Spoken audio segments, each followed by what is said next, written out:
Good morning, students. Today's class we will see about the solved question paper of April 2018. The first question is first stage of labor. Discuss the physiological changes during the first stage of labor. Explain the management of client during the first stage of labor. So, so it has been already dealt in other question paper. So we can go into the second question. Define abortion.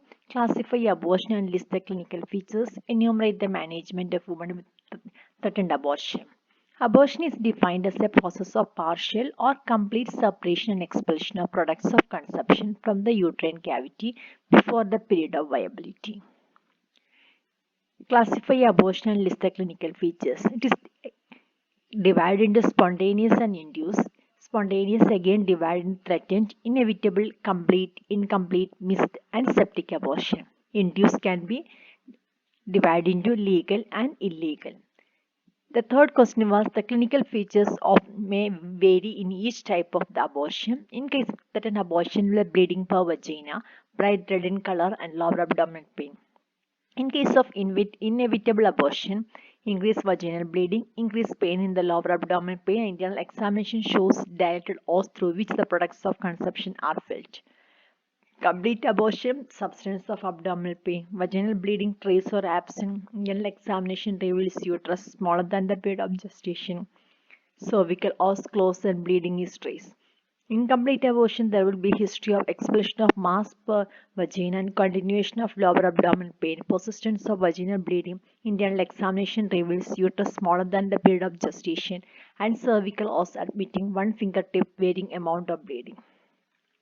Missed abortion, there will be persistence of brownish discharge, substance of pregnancy symptoms, retrogression of breast changes, cessation of uterine growth, FHS, and cervix field form. Septic abortions, there will be pyrexia, pain in the abdomen, rising pulse rate. Internal examination shows purulent vaginal discharge. Enumerate the management of women-threatened abortion. First, the rest, then drugs like sedation and for pain relief. General measures like us to preserve the vaginal pad to find out how much it is bleeding. To report any excessive bleeding, advice on discharge like limit activities for 2 weeks, coitus contraindicated. Nursing assessment. The presenting symptom of an abortion is always vaginal spotting, and once this is noticed by the pregnant woman, she should be immediately notify a healthcare provider. Ask the pregnant woman's actions before spotting or bleeding occurred and identifies the measures she did when she first noticed the bleeding. Inquire about the duration and intensity of bleeding or pain felt. Lastly, identify client's blood type and in case of RH incompatibility. Address the emotional and psychosocial needs, provide client with family teaching, provide appropriate management and prevent complications like assess and record vital signs, bleeding and cramping of pain, measure and record intravenous fluids and laboratory test result. Recommended iron supplements are increased dietary iron as indicated to help to prevent anemia. Importance of rest and avoidance of heavy duty should be discussed with the parents. In short note, the first one is menopausal symptoms. Skin loses elasticity and becomes thin and fine. This is due to loss of elastin and collagen from the skin.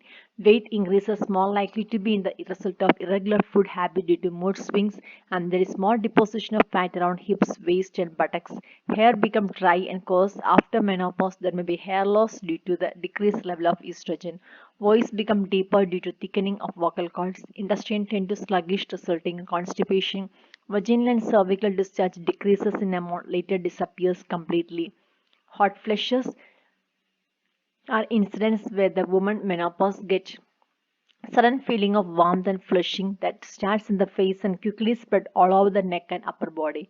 Night sweat are closely related to the hot flushes.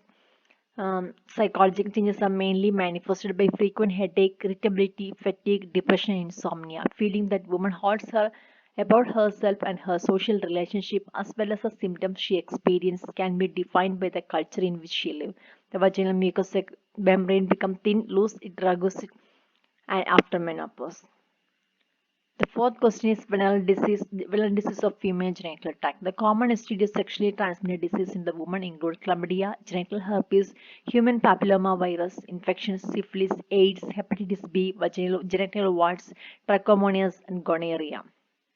One may experience the following symptoms: burning or itching in the vagina, a discharge or odor from the vagina, pain around the pelvis, bleeding from the vagina that is not normal, pain deep in inside during sex, sores, bumps or blisters in the vagina, anus or mouth, burning and pain in the urine or with bowel movements and having to go to the bathroom often.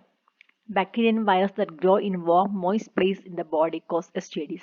They are passed from one person to other through sex. Some STDs pass from one person to other through infected blood. For example, among people who share infected drug needles, or a mother may infect her child during pregnancy, childbirth, or nursing. Once diagnosed, a person can be treated with an antibiotic. If untreated, it causes serious damage to woman's reproductive system. It can make difficult or impossible to get pregnant. More sexually transmitted infections or disease are cured after treatment. Some require lifelong management with antiviral medicine. STDs can return with risky sexual behavior. Some people choose to get tested often to ensure that they don't have STI. It is possible to prevent STI and limit chance of getting another. Papillary sepsis, we have already dealt in another question paper. Protocols for care of baby in an ICU. Protocol is a specific written procedure that prescribes nursing actions in a given situation. Health agencies and physicians establish protocols to ensure the consistency and quality of care. A protocol set out in a step-by-step way that action should be taken, explaining the reason and justification for each action as it goes.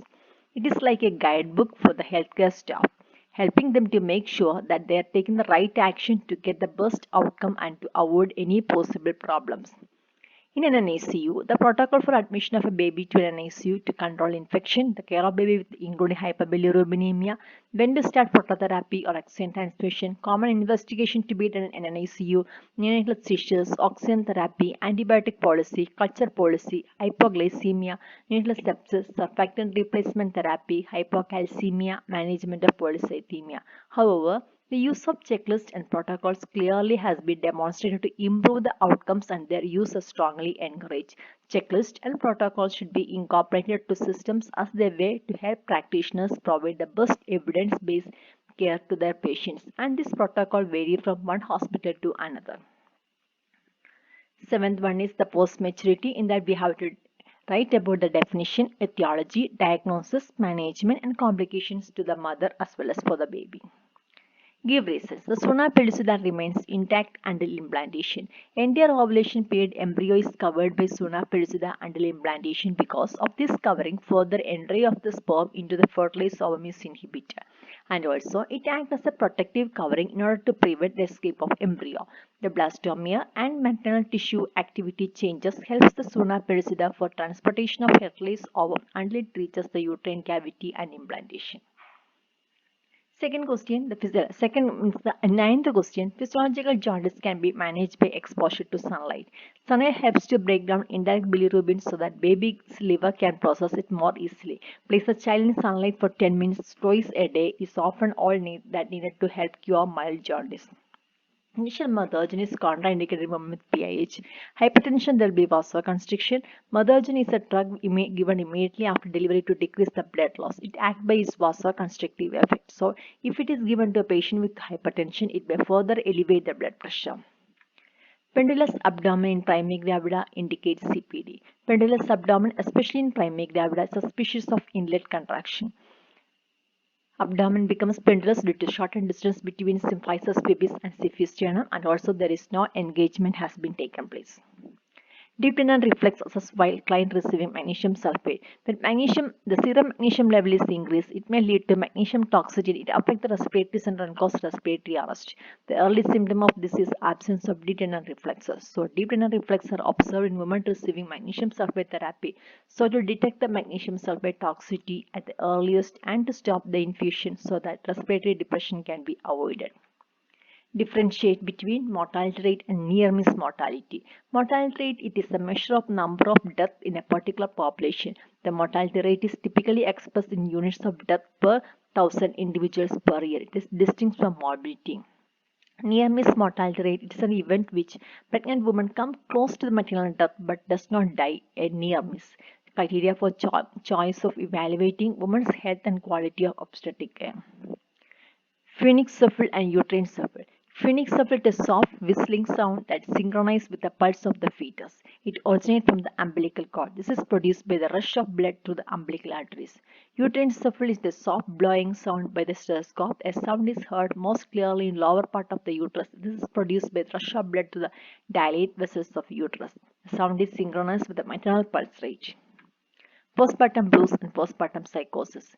Postpartum psychosis observed in 0.14 to 0.26% of mothers, commonly seen in women with past history of psychosis or with a positive family history. Onset is sudden, usually within 4 days of delivery, manifested by fear, restlessness, confusion, followed by hallucination, delusions, and disorientation. Psychotic women may have delusions. Suicidal infanticidal impulses may be present. Management is by psychiatric consultation, hospitalization, ECT. Breastfeeding is contraindicated in case of lithium medication. Postpartum blues. It is a transient state of mental illness observed 4 to 5 days after delivery and lasts for few days. Nearly 50% of postpartum women suffer from problem manifestations are depression, anxiety, tearfulness, insomnia, helplessness, and negative feelings towards the infant.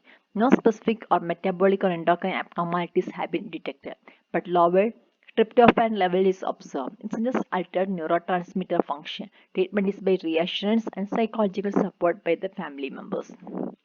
Dysmenorrhea and premenstrual syndrome. Dysmenorrhea literally means the painful menstruation of sufficient magnitude so to incapacitate day-to-day activities. Premenstrual syndrome is a psychoneuroendocrine disorder of unknown etiology, often noticed just prior to the menstruation. Symptoms will appear 7 to 10 days of cycle may disrupt the daily functioning. Goodell-Hagar sign. Goodell sign is a marked hypertrophy and hyperplasia of the glands which occupy about half the bulk of the cervix. All this leads to marked softening of the cervix which are evident as early as 6 weeks. It begins at the margin of the external os and spread upwards. Hagar sign, it can be demonstrated between 6 to 10 weeks like earlier in multipara. The sign is based on this fact. The upper part of the body of the uterus is enlarged by growing fetus. Lower part of the uterus is empty and extremely soft and the cervix comparatively firm. Because of the variation in consistency of bimanual examination, the abdominal and vaginal fingers seem to oppose below the body of the uterus. Thank you for listening.